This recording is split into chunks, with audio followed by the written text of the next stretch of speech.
Hey guys, Sublord here, back again with another action figure review. Today we'll be taking a look at the DC Multiverse Collector's Edition Captain Cold, brought to us by the fine folks over at McFarlane Toys. And much like the Power Girl review from yesterday, I'm going to try even harder to be a little bit more positive in this review, because not only is this the version of Captain Cold I wanted, unlike the wrong Guy Gardner, still pissed about that, but I'm starting to get over it. No, I'm just kidding. I'm not over it. That shit sucks. Even though the Platinum Edition for this guy wasn't that big of a deal, he just had a blue face instead of like the creepy old white man face. So is that really that big of a deal? I don't think so. Either way, not only is this the right version of Captain Cold, this is my favorite figure of this wave.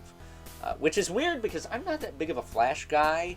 Yeah, I liked him in Justice League Unlimited, and I did used to watch that CW show back when it first came out. King Shark vs. Gorilla Grodd, best episode, and then there's the shit with Deathstorm. After that, like most CW shows often do. Still better than that pig shit Legends of Tomorrow. I'm still trying to figure out what the fuck they were thinking with that. Either way, I like this guy a whole heck of a lot. So why don't we cut right to the chase and get into meat and taters of this review and take a look see at all Captain Cold has to offer in terms of accessories, starting off with collectible trading card. Bio on the back. He freezes things. So basically, Mr. Freeze in a parka. With Kanye West ass looking glasses. That said, as far as the rest of his accessories go, he has the opposing fist and grip hand. There you go. He also has two open hands. There. As well as a couple of alternate face plates. And like I said in the wrong Guy Gardner video, these are not like the most stable. They do have a tendency to pop off a little bit, so I might need to do a little bit of heat warping to this hood. I'll kind of push down here. That way this faceplate doesn't flop off. And of course he comes with his freeze ray, so kind of looks like a hairdryer. Almost looks like the animated Mr. Freeze gun. Excuse me. Taking a closer look at Captain Cold, he's got a Huckapuck display stand. We used to sing with all McFarlane Toys releases. Huckapuck. Either way. Look at this guy. He's freaking cool. This is not a working holster. That kind of sucks. I don't know why. They gave us the gun, but we can't use the holster. That kind of defeats the purpose of having that, doesn't it? But as far as his articulation goes, his head is fairly basic. It just mostly rotates. Looks up and down a little bit, but not a lot. Shoulders will go out to the side about this far, because his overlay piece does get in the way quite a bit. They will rotate forward and back. He does have that butterfly in there, but it's nothing to write home about. Very tight biceps on this guy. Very, very tight. Double jointed elbow. It's a little chunky on the bottom, but not so bad on the top. Then he's got the ball hinge wrist, so he can hold his gun appropriately. That's a plus. They can rotate and do all that good stuff. His torso will lean back, no problem. Leaning forward's a bit of a problem. It doesn't really lean forward at all. It's a little loose on mine, but not terrible. I do this and all the looseness kind of goes away. So I might do my torso mod on that quick, and that'll probably fix that. But for now, it is what it is. It's not the cyborg figure we looked at a couple months ago. I'll say that. He's got a waist twist. That works fine. Does get a little bit of crunch forward and back out of that. His legs will kick forward and back out to the side. He's got a little bit of a thigh quiver in there. Or not thought he would have. He's got it on both sides. Double jointed knee.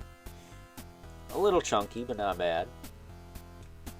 This isn't like reuse from that Arctic Batman, is it?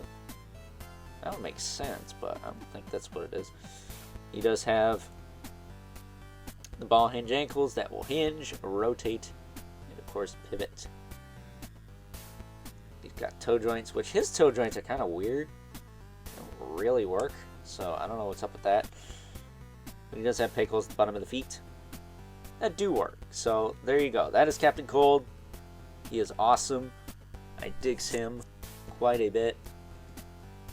Getting his gun in his hand, I had to heat the hand up to get that in there. That should go without saying. It's a pretty large handle, so getting it in there is a little tricky at first. But once you get it in there, it works just fine. Love this figure. This guy's cool. I mean, he's probably my DC Multiverse of the Year so far. Doesn't say much because we're not that far into the year. And let's face it, he is not really big competition for Maxilius the Harvester from that Mythic Legions wave we just looked at. But damn it all if he's not a good figure. That said, he's probably going to be dethroned by that Silver Age Dr. Fate. So let's not kid ourselves. So with that being said, it's time that we move right along and take a look at some size comparisons. First up, here is good old Captain Cold alongside the other characters released in this current Collector's Edition wave. We have the Wrong Guy Gardner, as well as the very freakishly tall Power Girl. Again, that doesn't bother me, but it's fun to say. And yeah, like I said, in the Wrong Guy Gardner review, I like the character selection here. I think this is one of the better Collector's Edition waves from the fine folks over at McFarlane Toys. I think they did good here. It's nice to see something other than Batman and or Superman, even though Power Girl is Superman adjacent, you know what I mean. Just getting the two of them out of here. Maybe I said that in the Power Girl review.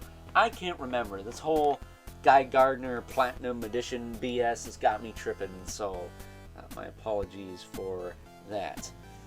But bringing in our two regulars, we got the Mythic Legions, Brother Manibulus,